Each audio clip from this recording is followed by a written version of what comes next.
Lori Amsler was fine with that from the Mercer Museum. The school was fine with that. And I build websites for a living, in addition to editorial stuff. So I figured 4 or 6 weeks to build a website about covered bridges, right? Not a problem. There's all kinds of stuff out there about Bucks County covered bridges. So a year and a half later, I'm done with the website. I'm not done with the book yet.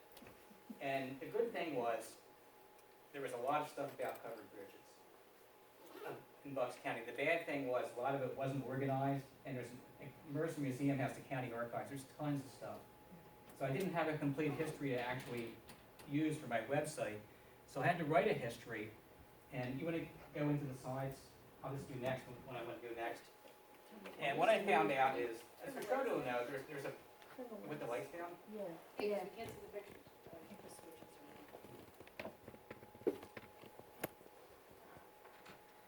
There are books about covered bridges and websites, and they list these bridges, which may or may not have been in Bucks County.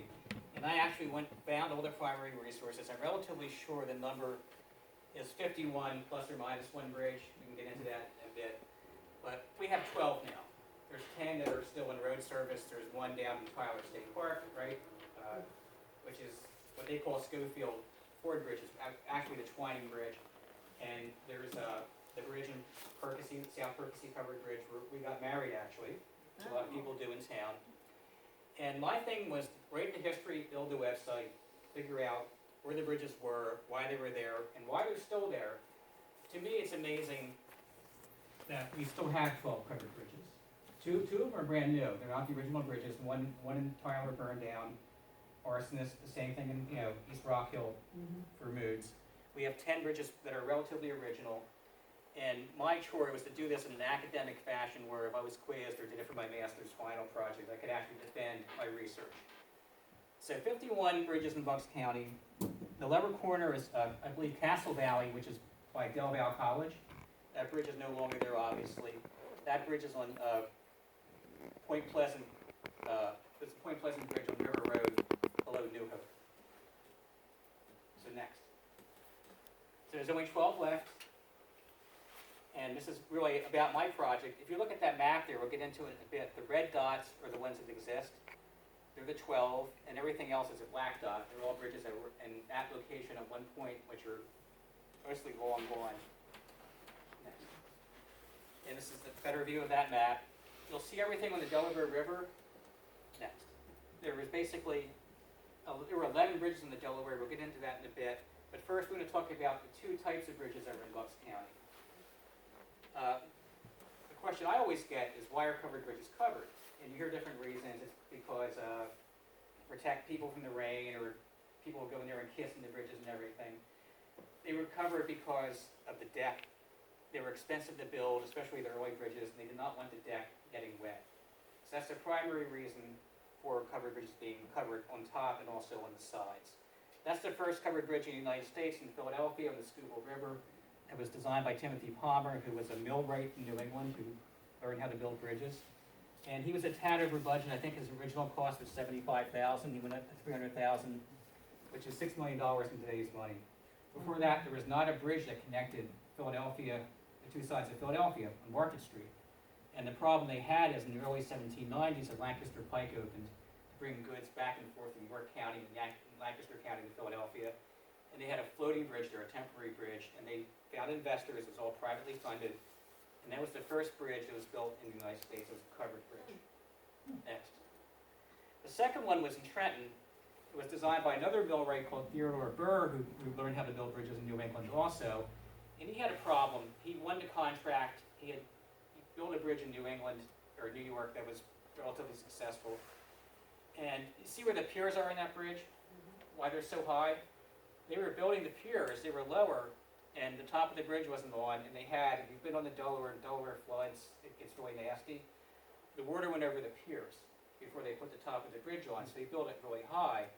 But it's open on the side because they were worried about the height of the bridge with the wind, it being an unstable structure. This is before they had really engineers who did calculations. So you kind of knew that from building bridges and watching them fall down and stuff like that.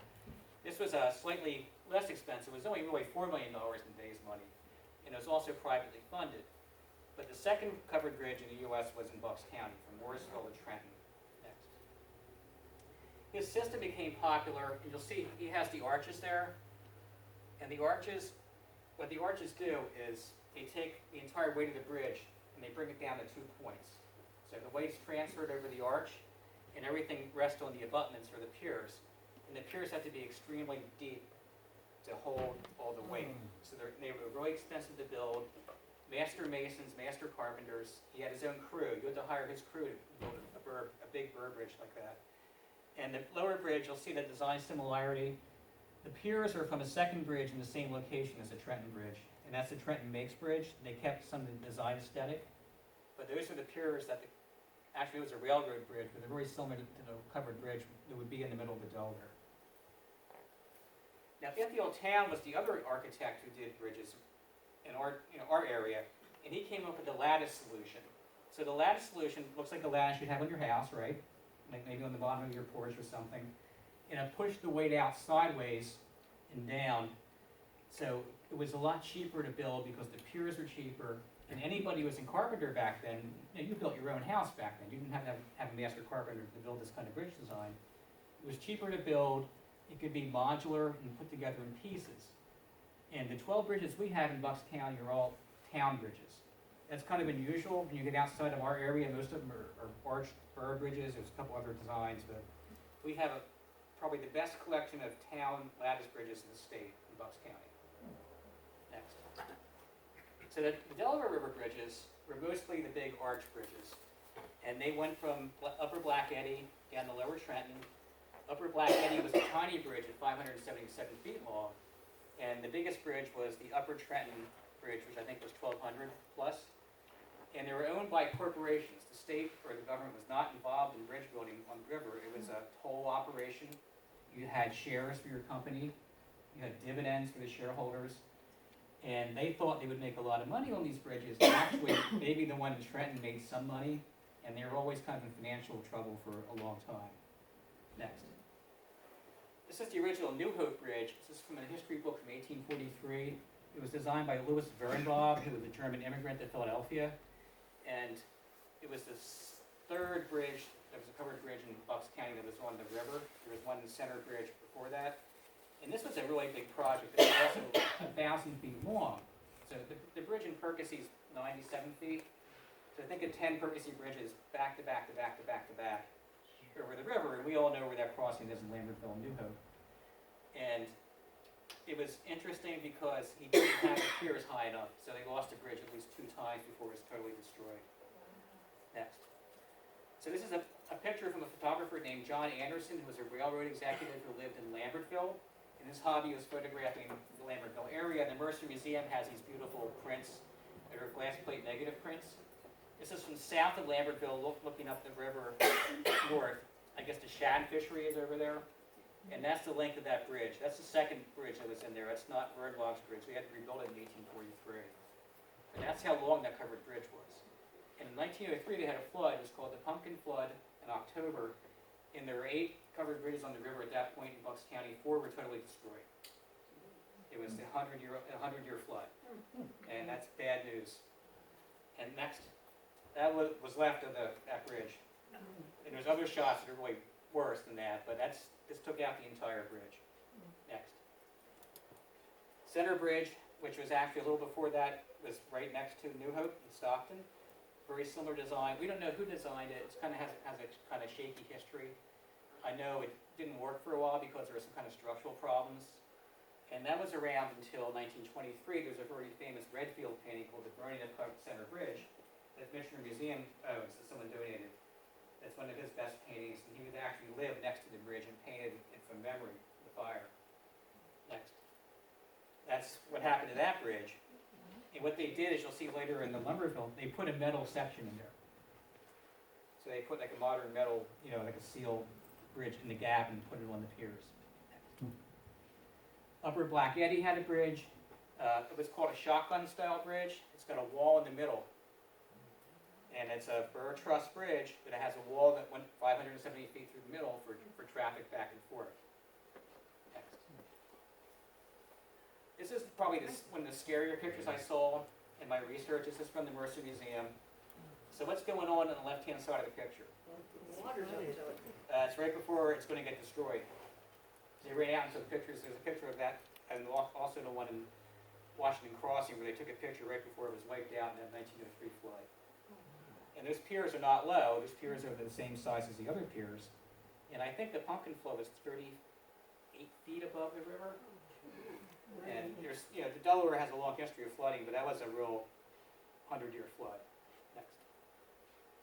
This one in Lumberville was a long bridge, but it extended over the canal. So the covered bridge was built relatively late 1835 for a corporate covered bridge, but it went over the entire river and the canal. I think the canal is on the Pennsylvania side. Next. And again, part of it's in the middle was taken out in the 1903 flood, and they just put the metal support bridge in. But that's how high the piers are, so imagine the water going over those piers. Next. McConkey's Ferry, also known as Taylorsville, which we know as Washington's Crossing, that had a similar bridge that was similar design. That was probably a Burr truss bridge, and that was completely destroyed in the 1903 flood. Next. And then this one is interesting. This was the last bridge that was built from scratch over the Delaware in Bucks County. Calhoun Street, I used to live in Yardley, so I know where the Calhoun Street bridge is. It's kind of narrow and metal and everything.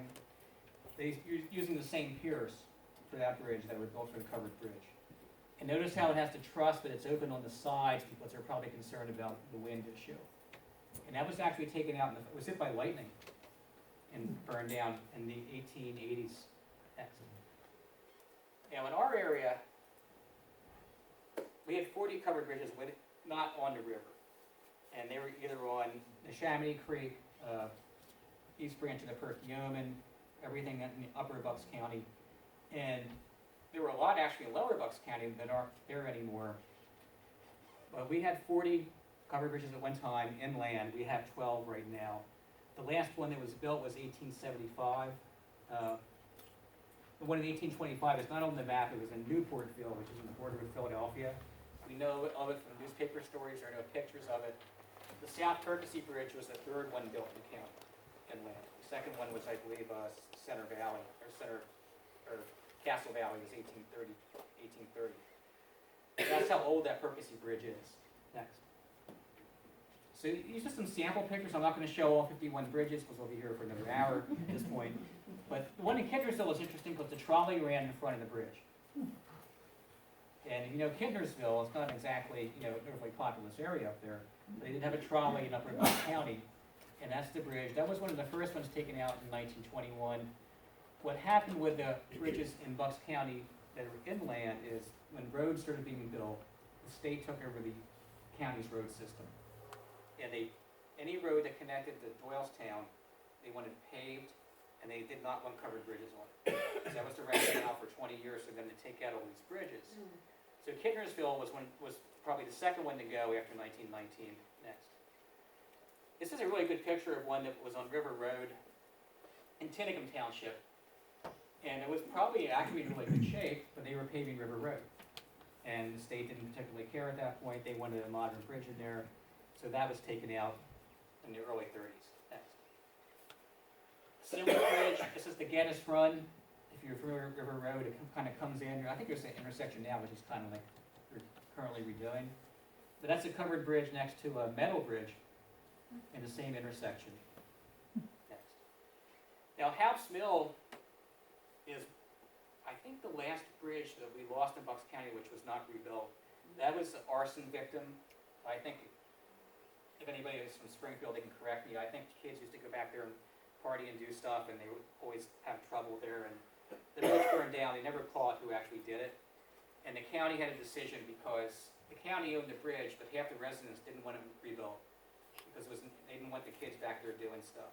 So the county, based on the feedback from the citizens, because they were divided, did not rebuild the bridge. Next. So I was up in Haycock, 3 weeks ago? And this is the bridge, it's in Haycock, I was speaking to their historical group. If you know where the Lake House Inn is, Yes. that's about a half-mile north of that. So it was taken out in 1937, but it was at the main intersection of Weisel, which is under the lake now. And this is interesting because it's got that little step facade. And there was a problem with the bridge. It's only about 100 feet long. Let's see the pier in the middle? There's a structural problem with that. A town lattice bridge should be at least 120 feet long without any kind of support structure under it. So this is actually probably not a healthy bridge, but that was taken out toward the end of the period where the state and the county were tearing down bridges. Next. Now this is probably the rarest picture I have, which applies to you guys. This is on the border of West Rock Hill, Franconia, and Salford. It's called the County Line Bridge in Telford. There are actually two covered bridges on County Line Road. One was down by where FMC used to be in Colmar. The other was just north of Telford. And what's interesting about this is the actual ramp is almost as long as the bridge. You know, there's some kind of issue going on there with the road. Next. And there's the map from my website, which show you the location. There's Cat Hill Road, so it's just north of that. It's, if you go up County Line Road, north of Telford. Right before you go up the hill. Yep, that was the bridge. Next. And one of the coolest things we found in our research, or working with the museum, is Oscar Martin was an architect, very prominent locally. He was the first county engineer of Bucks County. And in 1919, they knew they were going to take these bridges out, and they paid him like an astronomical sum, like $500, for 6 months to go out and catalog every bridge in Bucks County that the county owned. He took pictures, he did a field report, gave them numbers, and then the next slide, he hand sketched every bridge. And his son Fred gave this to the Mercer Museum. So between those two documents, we could build a replica County Line Telford Bridge. It wouldn't be that hard, because everything is measured. If you look at his notes, it says lattice truss. He meant to say brush and brittle. That means the wood's actually flaking. There's some kind of problem with the actual truss, the lattice. And then it will say the building materials. I think there was a hemlock bridge. So it's 6 by 6 by 6 joist hemlock. So these are the entire specs. And what they probably did is they sat down with the state and they said, we have these bridges which aren't in great shape. We do that now with our bridges, right? You give them a scale 1 to 5 or something like that. He took very detailed notes. It has the date it was, the year it was built. Telford, the road from Telford to Maceville. We have to look sideways on that. And it says like bad place in the middle. There's a problem with the pier. And these things, that's a godsend, because between that and the other book, which the Mercer Museum didn't actually know it had, it was in the basement, but the county had dumped some archives out there, we have a ton of information about these bridges. Next. The other bridge in this area was in Finland, which is Milford Township. It's on Upper Ridge Road, I believe. And if we go to the next picture, that's the location. Right here is the border of Mako. That's right before the border. Next. And there's the bridge page for that, and it has the, you know, what township it was in. It just says wood, but if you go to his actual diagram here, shingle roof, very poor, and hemlock lattice truss, brash and brittle, so the truss had to be replaced at some point. And those are all his field notes. So we're going to go to the next picture. There was a professor at Bucknell named Nelson Finian Davis. He was a biology professor. He was obsessed with covered bridges. And he would travel around the state for 4 or 5 years with his large format camera, glass plate negatives, and he would use something called a lantern slide, and he would do lectures at Bucknell about covered bridges. This is in the 1930s, before preservation really took off. So he came down here, he photographed about 8 of our bridges, and we have these high resolution photographs. So that's what the bridge looked like in Finland. Next. The inside, they obviously rebuilt that bridge between 1919 and 1937, because that is not excellent condition. Next. So they made some kind of decision to take that bridge down for probably road paving purposes. Next. This is the other county line bridge down by FMC, or I guess it's New Britain Township. And that's a really busy intersection, so you can picture County Line Road heading down toward, you know, Montgomeryville. It's a paved road, but in 1936 they had a covered bridge on it. Next. This is another cool picture. If you know Chalfont, where you come down 152, and there's like where the car wash is now, it used to be burned down, and Voorhees was. That's, over here is the bridge, right here. And that was like a 300-foot long bridge. It was not a small bridge. It was a gigantic covered bridge. And there's other pictures of it, like from postcards that are more detailed. And that's the condition of Route 202 in 1919. Don't look like that They now. weren't paving roads. A little better than Next.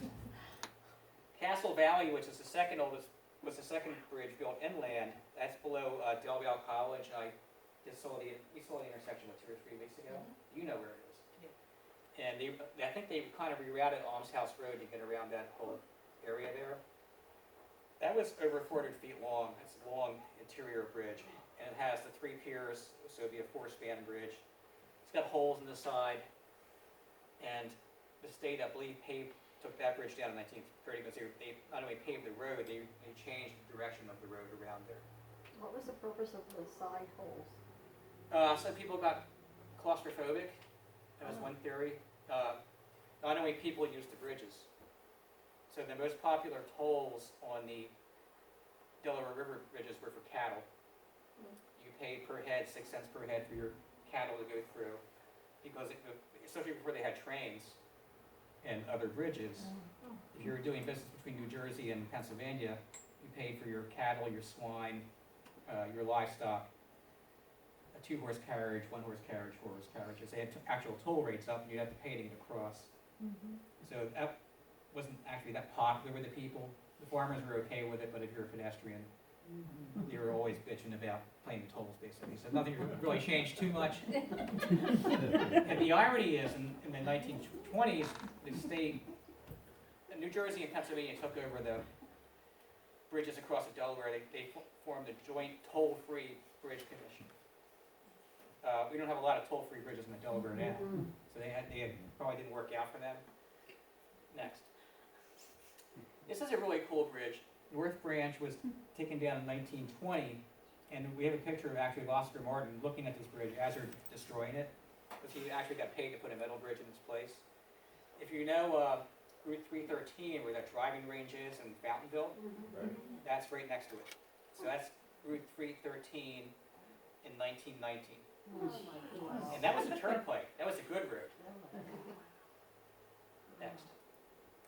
And another reason covered bridges couldn't support trucks. This is from 1916 from the Mercer Museum's collection. Yeah. So they did have some compelling reasons to, they weren't using steel reinforcement at that point. Next. This is Steely's Bridge, or also called O'Brien's Bridge.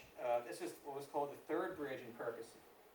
And if you were at the Perk heading towards East Rock Hill, when Rood's Bridge is on your left, you're going out of town, there's a metal bridge called the Iron Bridge. That's where that bridge was. And that one was actually taken out by the county, not the state, in 1939. It was always in poor shape, and that's right before it was taken. That's actually a 1919 photo. It was actually worse than 1939. Next. Lower Bucks County had a lot of bridges, and they were always usually next to a mill. And Neshaminy, the Neshaminy Creek back then was more like a river than a creek. It was really wide and very active. That's in Holland, which is in Northampton. Next. This one is cool because in the 40s, the state decided it was going to build a modern bridge. And they rerouted the road, left the other covered bridge in place, and put the modern bridge in place next to it.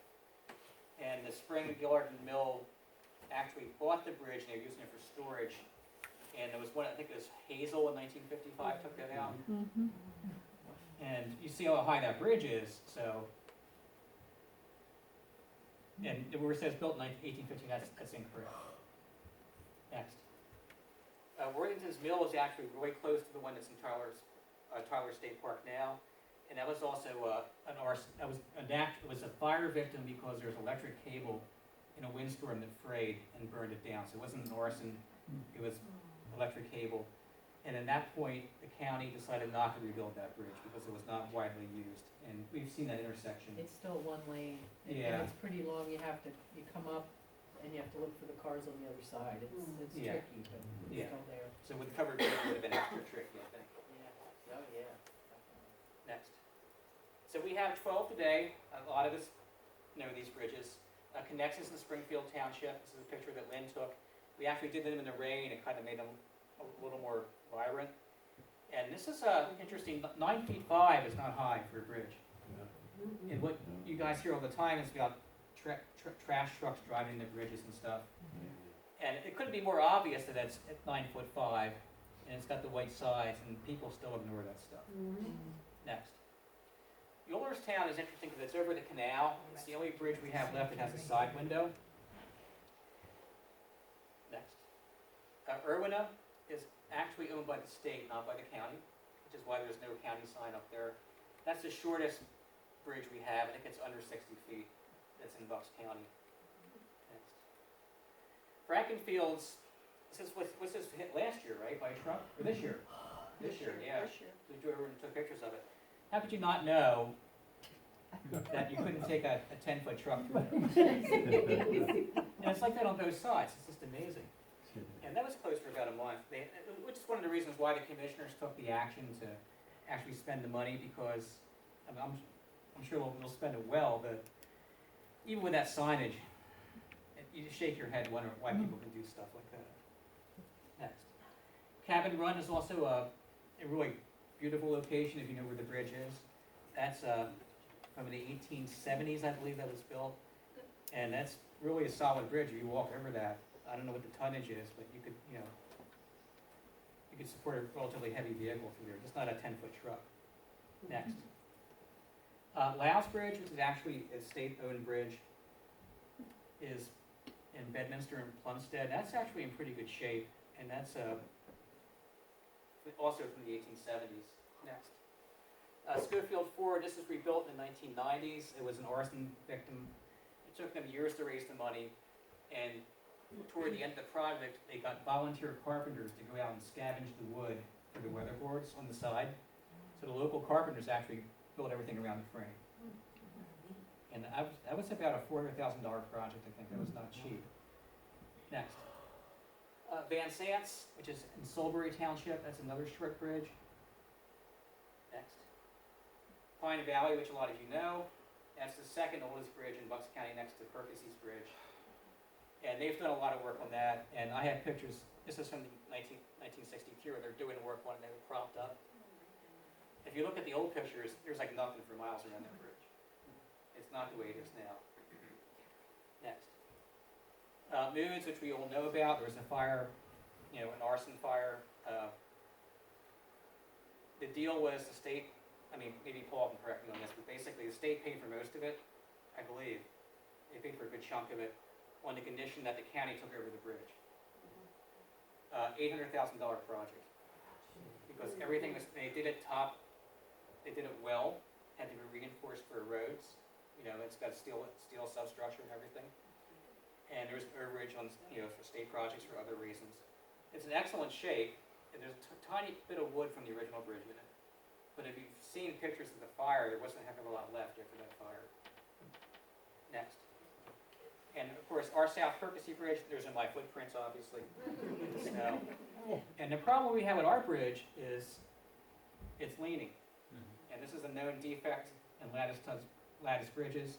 Ithiel Town, when he wrote his patent, he had to defend himself against Burr and Bog. So they said, hey, your bridge is wonderful, but it's going to work. And he wouldn't admit that for 15 years, and then he did a second patent saying, yeah, it may work, wood's cheap, put in a second set of lattices. So this is a flush picture. This is the actual lean on the bridge. And why we're involved with our project in Percy is we have to get this repaired relatively soon. It's going to be much more expensive. Next. Stewart's Mill, which is another state bridge, built in the 1870s, which obviously could use some work, but it's not going to be covered under the county financing program. Next. And my question when I did all the research is, why do they survive the bridges? Why do we have any bridges? Like New Jersey has like one bridge now, I think. Right? Next. Went over by Surgeonsville. Right. Yeah. Next. A big thing was in the 1940s, historic preservation of bridges started in New England, the National Covered Bridge Society. They were very active. They gathered support from around the country. They became very popular in culture after World War II especially. in Bucks County, there was a big tourism push in the 1950s for covered bridge tourism to bring people in to see the bridges. The South Percy Bridge move got a national publicity. There was a picture that was in all the newspapers that Saturday of the bridge being picked up. And then the state actually changed its bridge demolition policy after the South Percy Bridge move to encourage preservation, not demolition. So Richard Allen Sanders, he was a postmaster up in actually New England. He started a society which became very popular to promote the preservation of covered bridges. And that was a big deal because it made a story nationally, and they had a newsletter and a big following. Next. Popular culture. After World War II, advertisers are looking for wholesome images to promote products. I mean, what's more wholesome on a Chesterfield carton of unfiltered cigarettes for Christmas, right? Yep. For your whiskey. The biggest company that promoted covered bridges for marketing was Coca-Cola. Every year there was a Coca-Cola picture of a covered bridge for Christmas. And you go on eBay, you can spend hours looking at them. They're on trays and pictures, and there was just this big mass push. I found a video on YouTube a couple days ago of a 1961 Plymouth Valiant, and they were showing how robust it was in the snow in New England. They took it through a covered bridge. That was the big test of the Valiant. So they would use covered bridges to sell everything because it portrayed a wholesome period of the past. Next. The county got heavily involved in covered bridge tourism. There was a magazine called, I think it was the Bucks Traveler, that Hal Clark and Sarah Maynard Clark did, who owned the newspaper New Hope. And they were heavily involved in promoting covered bridge tourism. These are a series of paintings from a local painter, entirely inaccurate of the bridges, but it was kind of his representation. And it was also a period where everybody was painting covered bridges. They would go out and paint them for a hobby. And then the county started doing the tours in the 1950s, actually promoting where you could see the covered bridges that remained. Next. The South Percy Bridge move was a big deal. It was an AP wire photo of the day on a Saturday weekend when everyone had newspapers. A ton of publicity over it. The bridge was condemned by the commissioners in 1957, and they gave them a year to get it moved. And they didn't get the project approved until July 1958, and they had to move it within 3 weeks. So they had the contractor lined up. They brought out the 2 Ford pickup trucks and the crane. And it went well. The first day they picked it up, they had to put it down so it was rotted. They picked it up, it got stuck at the perk on the corner because they didn't think about the electrical wires. Oh. So after 8 days, they got it into Lenape Park. But no one had really moved a bridge like that, especially in a town.